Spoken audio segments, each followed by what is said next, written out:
Hi, City Council, great to see you. Saltzman, Hales, Fritz, and Novik. My name is Mary Eng. I want to go really fast. I've made you a really wonderful packet, so I'll be leaving that with your clerk, so you can have that.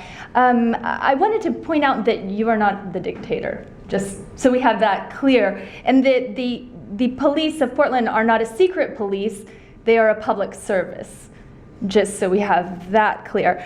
I'm very concerned about the Rachel Andrew lawsuit regarding the male masturbation gesture that Chief Reese reaffirmed the harassing incident in a hearing with her and with some of your city attorneys. I'm concerned about Landrum's courtroom demeanor. He's very, very rude. He's very aggressive. I think he kind of dropped the ball in the Cox case. I think he's getting tired of the Kafouris, honestly, because he can only be so nasty and so unprepared. And I wanted to let you know that Yamashika came in and gave me a handshake, and I kind of took it as a symbol of good faith that maybe we really do want to work across the aisles, that it's not an us and them situation. And I think, I've never heard him speak, he's the quiet type, but I have a feeling he might be a better representation of the city, because when you throw somebody up there who's going to victim blame and get very nasty with someone like Elizabeth Nichols in the pepper spray case, you misrepresent the city and misrepresent our intent to be in compliance with the Constitution and with our civil liberties. I definitely want to hit the point of Mary Claire Buckley. Her conduct was very, very bizarre and disturbing, and thanks to Max Berenstein for reporting on that. I found it strange that the police hired her for implementation.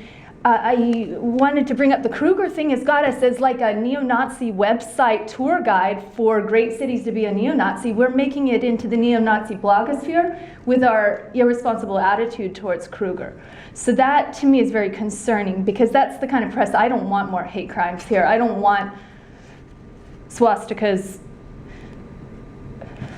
on temples and things like that. So I think we've been really sloppy in a lot of regards, but Michael Simon's a really nice guy, and I think you should get to know him and overcome your trepidation. Like they say, write an email, write a letter, give him a phone call. He's so nice, he's very funny. He talked about Foucault. He lived in Los Angeles and New York. He's a very well-traveled, conversational guy. He's actually related to Neil Simon, the great comic writer, and his dad wrote for Different Strokes, which I found really touching, and the Carol Burnett show. And you might find that you like him and that we could build community here without any kind of adversarial, overwhelming appeal. I'm sure you have more Kafuri lawsuits to be fighting with your city attorneys, so why drain your resources when you probably have some very serious instances of brutality to address?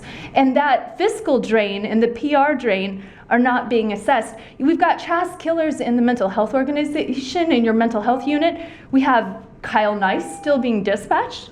There's a lot of strange behavior that doesn't show a level of compliance. I would suggest, this picture is a picture that Judge Simon has. This is Ben Pickering's care dog. And without his care dog, he was brutalized. And then there's a whole, oh, thank you. There's a whole big article for you to read about his original brain injury and why people like him shouldn't be assaulted by the police.